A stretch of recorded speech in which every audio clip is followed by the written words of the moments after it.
எல்லோருக்கும் வணக்கம். இன்றைக்கி நம்ம சேனலில் நம் உடலுக்கு பல நன்மைகளை தரக்கூடிய சாமை தயிர் சாதமும் நோய் எதிர்ப்பு சக்தி தரக்கூடிய நெல்லிக்காய் துவையலும் எப்படி செய்கிறதுன்னு பார்க்கலாம். நம்ம ஃபஸ்ட்டு தயிர் சாதம் செய்கிறத பார்ப்போம். ஒரு அரை கப் சாமை அரிசி எடுத்து ஒரு பவுலில் சேர்த்துட்டு 2 தடவை நல்லா அலசிக்குவோம். அதுக்கப்புறம் தண்ணியை இருத்துட்டு ஒரு நல்ல தண்ணி ஊற்றி ஒரு அரை மணி நேரம் ஊற வச்சுக்கலாம். சிறுதானியம் எதுவாக இருந்தாலும் ஊற வச்சோ வறுத்தோ முளைக்கட்டியோ தான் நம்ம சேர்த்துக்கணும்.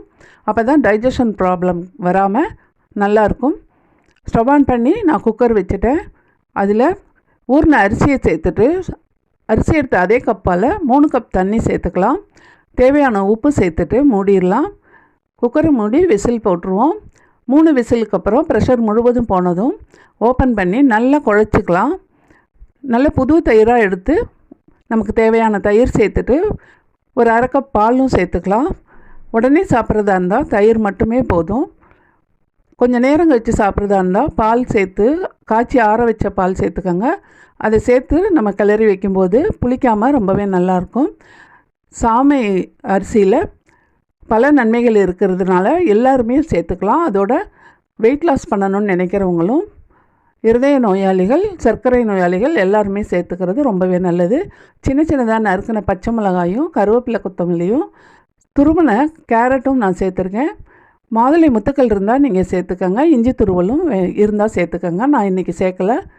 அதோட கடுகு தாளித்து சேர்த்துட்டு நல்லா கலந்துட்டு பரிமாறிக்கலாம். நம்ம சேனலில் மற்ற மில்லட் ரெசிபீஸ் வீடியோ லிங்க் டிஸ்கிரிப்ஷனில் இருக்குது, அதையும் பாருங்கள்.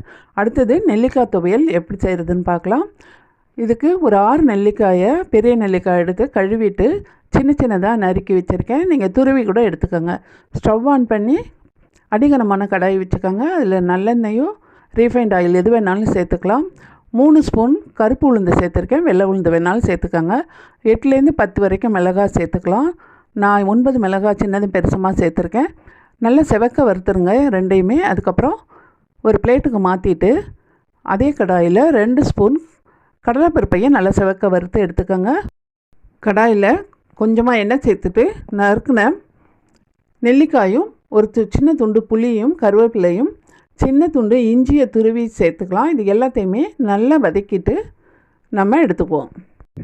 விட்டமின் சி சத்து அதிக அளவில் இருக்கிற இந்த நெல்லிக்காயை தினமும் ஒன்று சாப்பிட்றது ரொம்பவே நல்லது. மிக்ஸி ஜாரில் பெருங்காயமும் தேவையான உப்பும் சேர்த்துட்டேன்.